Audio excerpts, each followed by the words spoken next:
All right, welcome in everybody to Thursday's edition of Daily Bread, coming at you live right at 1:30 on the East Coast. So, small Thursday slate, not an issue for Sosa and I.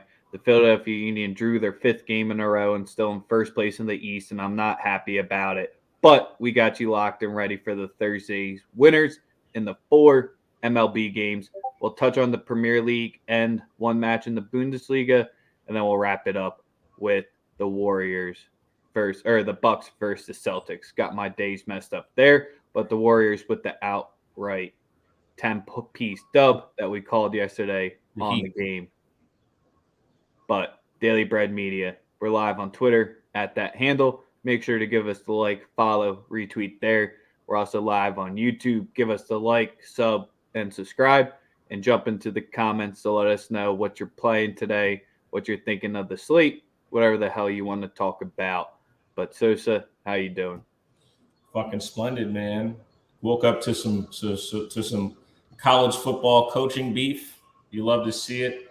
Nick Saban, being the bitch punk that he is, gets on TV and says that another team had to buy recruits from him, when no one has ever made a case about him buying players, which he's done for years.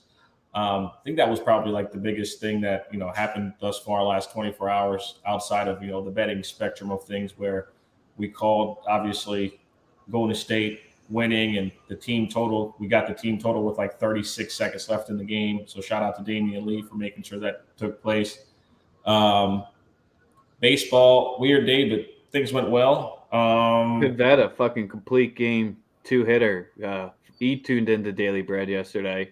I was about to say, I think it was last week or the week before that we were just messing around saying that this NIL shit's going to stir up a bunch of stuff. And when it's the Wild Wild West right now where there's no rules or regulations, because one's saying they paid them before they commit it and you're allowed to pay them after they commit, yada, yada, yada, without any rules, regulation, or even any board behind it. Who the fuck is going to – it's just going to be wild like this. So buckle up. This is example like 55 that's happened already. And it makes sense that Nick Saban would want to have it regulated by Congress, right? Because the school that owns a bank that's been getting players to come, unprovoked for the last 15 years, finally has some level of competition when it comes to just offering players things that have nothing to do with the sport or education. It's like I said, it was some real punk shit for me in regards to what Saban did. Also, even cornier to throw a stray at Deion Sanders. I mean, when Deion Sanders is trying to break barriers and build something that no one's ever seen before at a different level, it's just outrageously corny. Any format or platform that I get on, I'm going to continuously say that Nick Saban is just a corny dude. But yeah, that's my final takeaway. You got anything else in regards to it? Because we already said we know why people are pulling back up to USC. It ain't because of the football program. It's because they finally have a young coach that knows how to sell the city of LA to 18-year-olds. He's not selling the campus, I promise you. He's not selling the football program, I promise you. So, yeah, I was about to say, Shohei kind of got hit last night, but that game was over. Got out of jams when he needed to get out of jams. Yeah, only 2 earned runs, but then, that total soared up and over. He still got his Ks in there. Wheeler had a solid day yesterday, but let's just get into today, where we already got 3 of the MLB games that started. Sosa, before we jump into the footy action, do you have anything for the Royals game that starts at 2:10 or not? We're going to roll with Whit Merrifield to get 2 total bases. It's at -120, currently on a 10-game hit streak. 11 after last night is basically the only positive. It's the only positive for real with that lineup. The Royals have looked god awful over the last 2 weeks, but we are going to roll with Merrifield total bases over 1.5 at -120. You could probably get him at a better price depending on the book, but we're going to roll with him, and I'm going to sprinkle him to get a stolen base at +460. So word. That's all. 30 minutes. Shout out to your son or daughter that was born, or shout out to your son. Congratulations, my guy.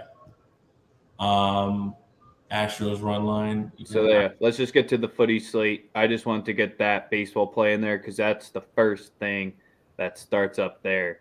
Premier League, that's not where my action is in today. I'll just start it off and get to the Bundesliga match. We can still talk about the Premier League ones quickly since we only got like 11 total games to talk about. So different to how the Premier League does it.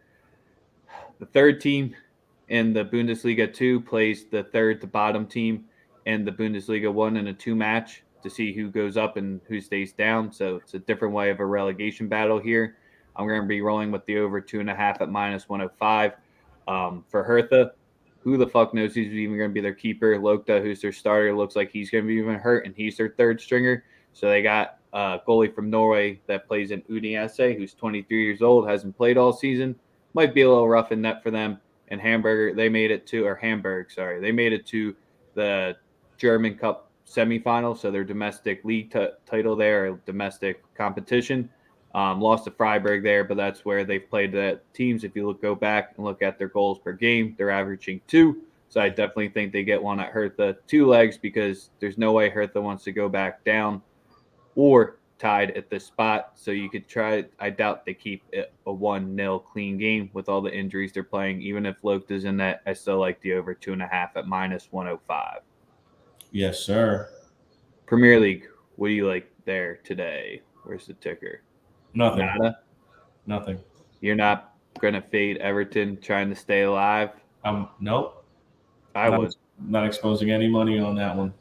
They got 2 guys suspended just from cards on top of it. The Chelsea-Leicester match, I'd probably just stay away from. And then the Aston Villa-Burnley, I'd just wait for the lineups. They should be coming out within the next 10 to 15 minutes because we don't know if Villa's going to put out a full squad or not. Last home game of the season, but Burnley got a lot to play for to try to get out of the bottom. Then let's roll into the MLB where we got people talking about fading Otto later tonight, saying Sosa, you can pitch better. I'm not. I got one Nerfy in this one, and if you actually just get a better price if you go to FanDuel and you go over under half a run. The no runs first inning is no longer an option. It's over under half a run for the first inning given by FanDuel now. Right now, under half a run is at plus 102. It's the same thing. Stroman just got activated from the DL. Gallen has pitched very, very well for Arizona. I'm not sure about the win situation in Chicago, but I don't necessarily care. I think both pitchers will be just fine, be able to get us 3 outs. At plus money, I'm rolling with it. I think Stroman comes out, he's sharp, and gets you to 3. Gallen does the same, and we're in the winner's circle in 25 minutes. I like it. Darvish hasn't given up a run yet, so made it through the first stretch of his road start. So I guess it's a good thing we came on 20 minutes late. I guess you could always play it live, but what else? We got Seattle at Boston tonight. Weird travel day series. Boston staying at home. Seattle with a little bit of the travel there. Rich Hill on the mound versus Kirby, who's slowly making a name for himself. Don't know how much he's going to hang around in the league or how much he'll keep up this pace with a 0.90 ERA and only in his 10 innings and his 2 starts. And they got Rich Hill, who just tries to make you hit contact and pitch all around. Throw off the momentum. Mariners on the road is usually a good spot, but can't really tell anyone to back the Red Sox at this point. Yeah, I only like one player prop in this game, and that's Rafael Devers, 2+ total bases. He's been on an absolute tear. I believe he's currently on a 14-game hit streak, and he's been outrageously good the last 15 games. You get it at a price at minus 105, still holds value. I'm taking Rafael Devers 2+ total bases at minus 105. You can get that on FanDuel. Probably get a better price on MGM. So I'm not really touching. I'm not really too fond of the Red Sox. Obviously, they've started off the season about as bad as you possibly could. Facing a Mariners team that has been very inconsistent on the run line, money line. They've just been very, very inconsistent. If anything, I would lean towards the over. But the Mariners haven't been particularly great against left-handed pitching, so it's a stay away for me as far as picking a winner or an over/under on this one. All right, let's get into the final matchup or the final thing that we got, the Celtics versus the Heat.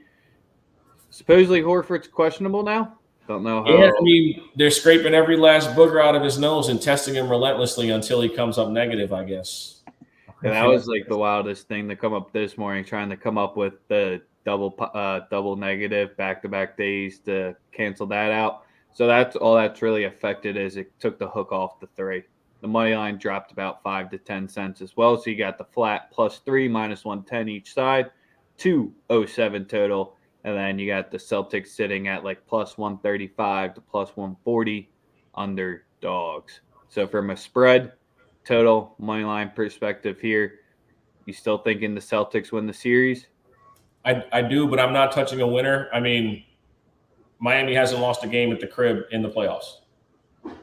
So betting so just taking that off top is just, I take that with a grain of salt. Do with it what you will. Like, it's nothing wrong with fading a team that's hot and getting someone back, but I'm looking into more of the props. I think that we get a rather decent offensive game.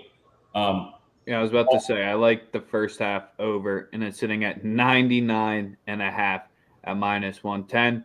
It's at that for a reason, but I'm locking in the first half over here. What we saw in the fourth quarter, ISO ball, I just want to try to avoid that the best of my ability. So I'm just going to be locking in on the first half.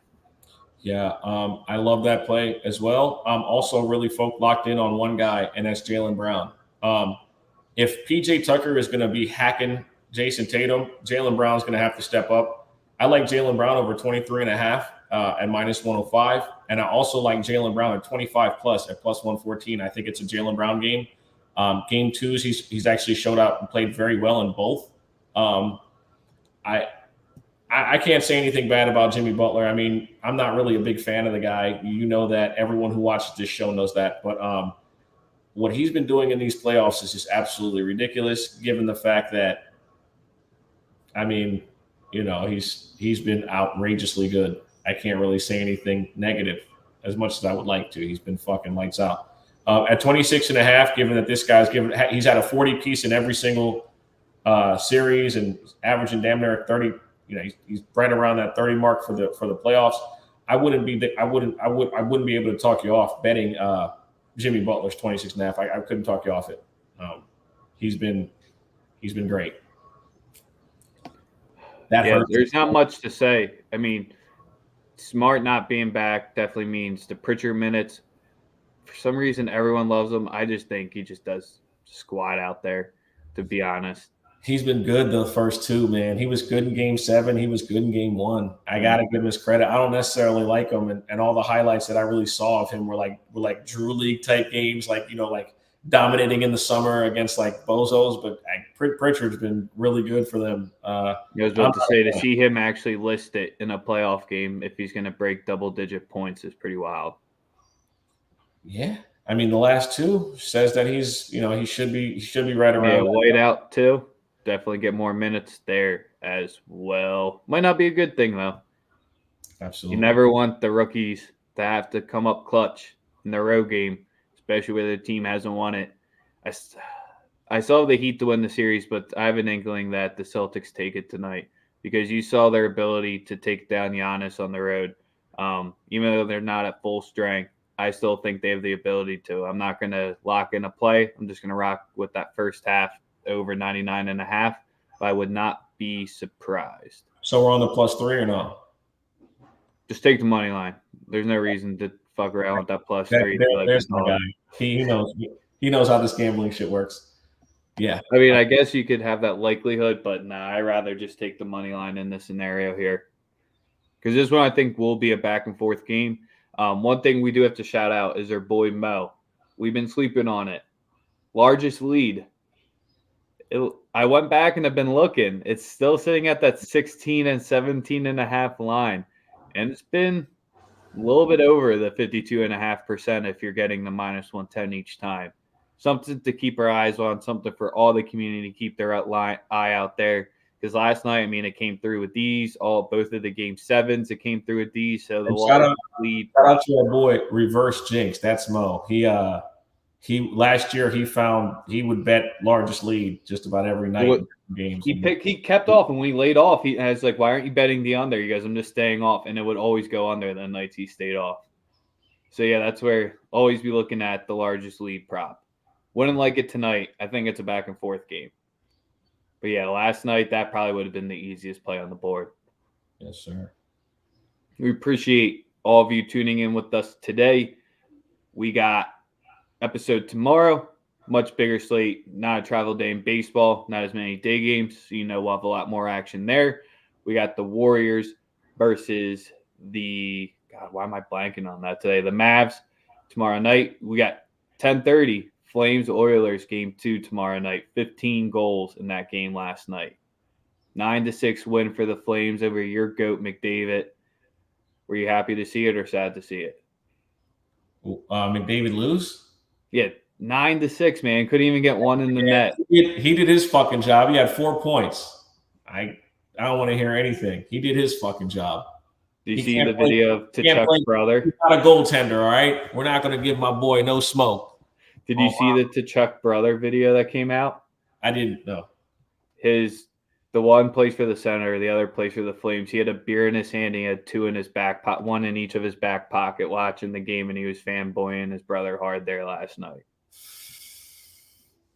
They're becoming one of the royal families of hockey, huh? Yeah, they really are. They really are. Obviously, just with their shit talking and just pettiness and bullshitting. It's a great way. They're just the way the antagonizers are now. They're not fighters. They're just little chirpers. And also, I'm going to say this. Everybody who's betting on the Florida Panthers, don't. I know y'all think they're good. But them boys in Tampa, they got the formula, man. They're gonna win it again. I know people, they're gonna win it again. No, the Hurricanes are gonna come out of the East, and the Flames are gonna come out of the West. No, they're not. Yes, they are.